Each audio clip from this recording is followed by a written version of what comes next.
মানুষ ছোট হোক বা বড়, রাজা হোক বা দরিদ্র, সমস্ত মানুষের মধ্যে একটা সামঞ্জস্য থাকে। সমস্ত মানুষের কাছে তার প্রশংসা অত্যন্ত গুরুত্বপূর্ণ।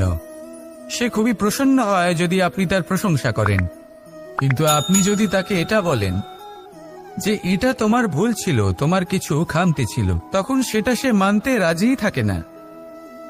সব মানুষ এটা শুনতে পছন্দ করে যে সে যেটা করেছে সেটাই সর্বোত্তম। এবার আমি আপনাকে একটা কথা বলি, এই হলো নিন্দা, এই হলো প্রশংসা, আর এই হলো সত্য, যা সবার থেকে উচ্চস্থানীয়। সেই জন্য মানুষ আয়না দেখে। আয়না তাকে তার সৌন্দর্য দেখায় না, তাকে দেখায় যা সত্য, যাতে মানুষ আরো সুন্দর হওয়ার চেষ্টা করতে থাকে। তাই আয়না অত্যন্ত গুরুত্বপূর্ণ সত্যকে জানার জন্য।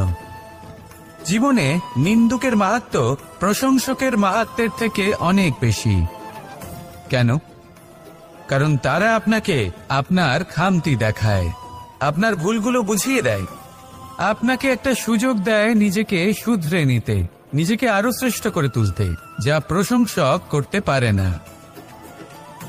তাই জীবনে যদি কখনো নিন্দা করা হয়, তাকে ভালোবেসে গ্রহণ করুন, ধন্যাত্মক রূপে গ্রহণ করুন। যদি নিজেকে কোনো শিক্ষা দেওয়া সম্ভব হয় তাহলে অবশ্যই দিন। দেখবেন মন প্রসন্ন হয়ে বলবে, রাধা রাধা। জীবনে কখনো সাফল্য আসে, আবার কখনো অসফলতা, কখনো আশা পাওয়া যায়, কখনো নিরাশা, কখনো জয় লাভ করি, আবার কখনো পরাজয়। এর পেছনের কারণটা জানা অত্যন্ত প্রয়োজনীয়। যদি আমি পরাজয়ের কথা বলি, যখনই আমরা পরাজয় লাভ করি আমরা ভাবতে থাকি যে এমন কেন হলো? আমাদের শত্রু কি বেশি শক্তিশালী ছিল, নাকি আমাদের নীতিতে কোনো খামতি ছিল? এই সমস্ত কারণের পেছনে খুব বড় একটা কারণ থাকে, আর সেই কারণ আমাদের অন্তরে সুপ্ত থাকে। ধরে নিন একটা পথ, তাতে আপনি চলছেন, সেই পথ কাঁটায় পরিপূর্ণ, কিন্তু আপনি পাদুকা পরে রয়েছেন আর আপনি হেঁটে সামনে এগিয়ে যান। এবার এমন একটা পথ এলো যা পুষ্পে ঢাকা, আর আপনি পাদুকা পরে রয়েছেন, কিন্তু আপনার পাদুকাতে একটা পাথর আটকে গেল। তখন দু পা হাঁটাও খুব কঠিন হয়ে পড়ে। এই সংসারের যে কোনো শক্তি আপনাকে পরাস্ত করার পূর্বে আপনি জানেন কে আপনাকে পরাস্ত করতে পারে? আপনার অন্তরের দুর্বলতা, আপনার অন্তরের সেই সুপ্ত শত্রু। আর সেই জন্য ইতিবাচক মনোভাব গুরুত্বপূর্ণ হয়ে পড়ে। ভালো মানুষদের সাথে থাকুন, সৎসঙ্গে থাকুন, বন্ধুত্ব করুন, ভালোবাসুন। এই ভালোবাসা এত শক্তিশালী এক অস্ত্র যাকে ব্রহ্মাস্ত্র পরাস্ত করতে পারে না। এই সমস্যারূপী পাথর কিছুই নয়। আসুন আমার সাথে ভালোবেসে বলুন, রাধা রাধা। মানুষের দুটো রূপ রয়েছে, এক আমাদের এই মুখ, যা শুধুই চোখে দেখা যায়, আর দ্বিতীয় আমাদের এই মন, যা শুধুমাত্র অন্তরাত্মা দ্বারা দেখা যায়। এবার আমাদের এই মুখ, তা ঈশ্বর সকলকেই আগে থেকেই প্রদান করেছেন, কিন্তু এই মন কেমন হবে তা আমাদের জীবনের অনুভূতি এবং আমাদের জীবনের লক্ষ্য এগুলি সুনিশ্চিত করে। অর্থাৎ নেত্র দিয়ে দেখা যায় আমাদের এই মুখ, তা শুধুই এই কারণে প্রয়োজন যাতে সংসার আমাদের দেখতে পায়, আমাদের চিনতে পারে। কিন্তু যদি এই সংসারে আপনি প্রকৃত অর্থে মান সম্মান লাভ করতে চান, তাহলে নিজের অন্তরাত্মাকে আপনাকে বিকশিত করতেই হবে। দেখুন, কথায় আছে এই যে অসুর, তা শারীরিকভাবে উপস্থিত নয়, তা মনের মধ্যে থাকে। যদি এই মন থেকে অসুরকে বের করে দেওয়া যায়, তাহলে শরীরে তা উপস্থিত থাকবেই না। তাই মনকে শুদ্ধ করুন আর আমার সাথে ভালোবেসে বলুন, রাধা রাধা। মানুষ যখনই একে অপরের সামনে নিজেদের হৃদয়ের ভাবনা প্রকাশ করে, তখন এক অত্যন্ত প্রভাবশালী মাধ্যম তারা ব্যবহার করে, যাকে ভাষা বলা হয়। এবার আমি দেখেছি যে একজন মানুষ অনেকগুলো ভাষাতেই নিপুণ। আমি এটাও দেখেছি যে মানুষ অনেকগুলো ভাষায় কথা বলে, কখনো কখনো অনেক ভাষা মিলিত করে তার প্রয়োগ করে, উচিত প্রকারে তাকে ব্যবহার করে না, না সেটাকে সম্মান করে, আর না ভাষাকে শুদ্ধ রাখে। আর এটা হলো অনুচিত।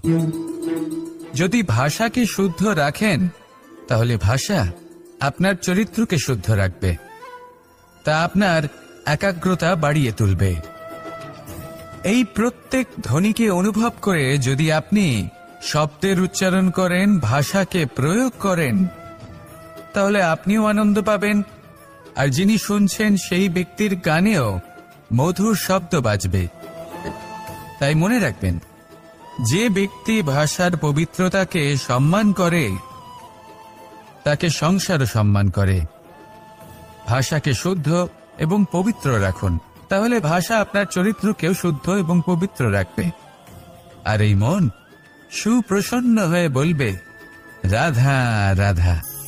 এ হলো রামায়ণের সময়কালের কথা। সেতু নির্মাণ করার কাজ চলছিল।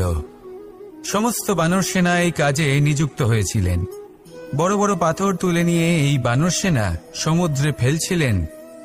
এই কাজ চলছিল। এমন সময় ছোট্ট একটা কাঠবিড়ালি এলো। ছোট ছোট মাটির ডেলা হাতে নিয়ে সাগরের কাছে যাচ্ছিল, আর বড় বড় পাথরের পাশে রেখে দিচ্ছিল। যথাসম্ভব সেখানে রেখে আসছিল। সারা দিন ধরে সে এই পরিশ্রম করেই যাচ্ছিল। এবার শ্রীরাম তার এই কাজ দেখতে পেলেন। সেই ছোট্ট কাঠবিড়ালিটিকে নিজের হাতে তুলে নিলেন এবং অত্যন্ত ভালোবেসে তার পিঠে হাত বুলিয়ে দিলেন। কথায় আছে যে কাঠবিড়ালির পিঠে যে দাগ আছে, সেই 3টি দাগ এসেছে শ্রীরামচন্দ্রের 3 আঙুলের থেকে। যে কাজ আপনি করছেন তাতে সমস্ত শক্তি প্রয়োগ করুন। যতটা আপনার সামর্থ্য রয়েছে, যতটা আপনার প্রতিভা রয়েছে, সম্পূর্ণভাবে উৎসর্গ করে দিন। ঠিক এমন ভাবে কর্ম করুন। সেই কাঠবিড়ালি কিন্তু তাই করেছিল। সেই জন্য শ্রীরামের সাথে সেও সেই কাহিনীতে অমর হয়ে গেছিল। সম্পূর্ণ শক্তি প্রয়োগ করুন, সম্পূর্ণ সামর্থ্যের সাথে কর্ম করুন, কারণ এটাই হলো শ্রেষ্ঠ পথ কোনো কর্ম করার। আসুন আমার সাথে ভালোবেসে বলুন, রাধা রাধা। এই সংসারে যখন সাফল্যের পথে আপনি অগ্রসর হবেন, তখন আপনার পরিশ্রম, একাগ্রতা, সাহসের সাথে সাথে সমাজের মানসিকতাও সহ্য করতে হবে। প্রত্যেক ব্যক্তি কিছু না কিছু ভাবেন, কিছু না কিছু বলেন। কিছু মানুষ এমন আছেন যারা ভাববেন যে আপনি কিছুই করতে পারবেন না। তারা আপনার নিন্দা করবেন, আর এই নিন্দার কথা ভেবেই আমরা ভয়ভীত হয়ে পড়ি। সেই কারণে নিজেদের আশা, নিজেদের বিশ্বাস হারিয়ে ফেলি। এবার যদি সেই নিন্দার ভয়ে আমরা লক্ষ্যচ্যুত হই, তাহলে সেটা অনুচিত। সেই জন্য জীবনে শুধু পরিশ্রম করতে থাকুন, সামনে এগোতে থাকুন। যেই দিন আপনি আপনার লক্ষ্য লাভ করবেন, সেই প্রত্যেক ব্যক্তি যারা নিন্দা করছিলেন তাদের দৃষ্টি আপনা থেকেই পাল্টে যাবে, ঠিক কিনা? এই সংসারকে যা প্রাণ চায় তাই বলতে দিন। যদি আপনি কারোর কথা শুনতে চান, তাহলে নিজের অন্তরের কথা শুনুন। সেটাই আপনাকে উচিত পথে নিয়ে যাবে। সামনে অগ্রসর হতে থাকুন, পরিশ্রম করুন। এমন একটা দিন আসবে যেদিন এই নিন্দুক ব্যক্তিরা আপনার লক্ষ্য প্রাপ্তির উদাহরণ সবাইকে দেবে। আসুন আমার সাথে ভালোবেসে বলুন, রাধা রাধা। মানুষ সুখী জীবনযাপনের প্রতি এতটাই অভ্যস্ত হয়ে পড়ে যে একটা ছোট্ট সমস্যা এলেই সে সবার থেকে সাহায্য চাইতে শুরু করে দেয়। সে সাহায্য লাভও করে এবং সেই সংকট থেকে সে বেরিয়েও আসে। কিন্তু এই সাহায্য কিছু মুহূর্তের, আর কিছু মুহূর্তের হলো এই দুঃখ। এই 2 মুহূর্তের সাহায্যের জন্য আজীবন আপনি তার কাছে ঋণী হয়ে থাকেন। আর মানবিকতার খাতিরে আপনার মনে কৃতজ্ঞতা জেগে ওঠে। আর সেই কৃতজ্ঞতা বোধ হলো যে আপনি কখনো সেই ব্যক্তিকে ছাপিয়ে যেতেই পারবেন না। সেই জন্য জীবনে সবসময় চেষ্টা করবেন নিজেকে প্রস্তুত রাখতে সেই সব সমস্যার জন্য, সেই সব বাধার জন্য যেগুলো আপনার জীবনে আসতে পারে। ততক্ষণ সাহায্য চাইবেন না যতক্ষণ না অন্য কোনো পথ না থাকছে। সাহায্য চাওয়া অনুচিত নয়, কিন্তু সাহায্য চাইলে এবং সাহায্য পেলে আপনি আজীবন কৃতজ্ঞ এবং ঋণী হয়ে থাকবেন। আর তারপর একদিন আপনি পরিবর্তন দেখতে পাবেন। যে কিভাবে আপনি ছোট ছোট সমস্যার জন্য সাহায্য না চেয়ে বড় বড় সমস্যার সম্মুখীন হতে প্রস্তুত হয়ে গেছেন। এটাই হলো সংসারের নীতি। এটাই পালন করুন আর আমার সাথে ভালোবেসে বলুন, রাধা রাধা। এমন অনেক মানুষ আছেন যারা আমাকে ভগবানের পরিভাষা জানতে চান, যে ভগবান আসলে কি, তিনি কেমন। এবার দেখুন, ভগবান হোক বা আপনার স্বপ্ন হোক বা আপনার লক্ষ্য হোক না কেন, সেই লক্ষ্য তখনই পূর্ণ হয়, তখনই তাকে লাভ করা সম্ভব যখন আপনার দৃষ্টিভঙ্গি মঙ্গলময় হয়, যখন আপনি নিজে মনে করবেন যে আমি যেটা পেতে চাইছি তা শুভ। উদাহরণস্বরূপ, কোনো পাখিকে দেখুন, সে গাছের ডালে বসে এবং সেখানেই বিশ্রাম করে, কিন্তু পড়ে না। কেন? কারণ ওর বিশ্বাস যে যে শাখার উপরে ও বসে আছে সেটাই হলো ওর বাসস্থান। যদি আপনি বিশ্বাস করেন তাহলে আপনি পাথরের মধ্যেও ভগবান দর্শন করতে পারবেন। আর যদি বিশ্বাস না থাকে, তাহলে যদি ভগবান সামনে দাঁড়িয়েও থাকে তবেও আপনার বিশ্বাস হবে না। তাই বিশ্বাস করতে শিখুন। এই বিশ্বাসের আধারেই আপনি সেই সব কিছু পাবেন যা আপনি পেতে চাইছেন। আসুন আমার সাথে ভালোবেসে বলুন, রাধা রাধা। গুরু, যিনি পথ দেখান, আমাদের জীবনে অত্যন্ত গুরুত্বপূর্ণ, অত্যন্ত আবশ্যক। কিন্তু কিছু মানুষ মনে করেন যে গুরুর কোনো প্রয়োজন নেই, কারণ এই সমগ্র জ্ঞান মানুষের অন্তরেই নিহিত রয়েছে। এবার প্রশ্ন এটাই, যদি সমস্ত জ্ঞান মানুষের অন্তরে নিহিত থাকে তাহলে গুরুর কি প্রয়োজন? আর যারা আজ পর্যন্ত গুরুকে মেনে এসেছেন তারা কি অনুচিত করেছেন? এর উত্তর আমি আপনাকে দেব একটা উদাহরণ দ্বারা।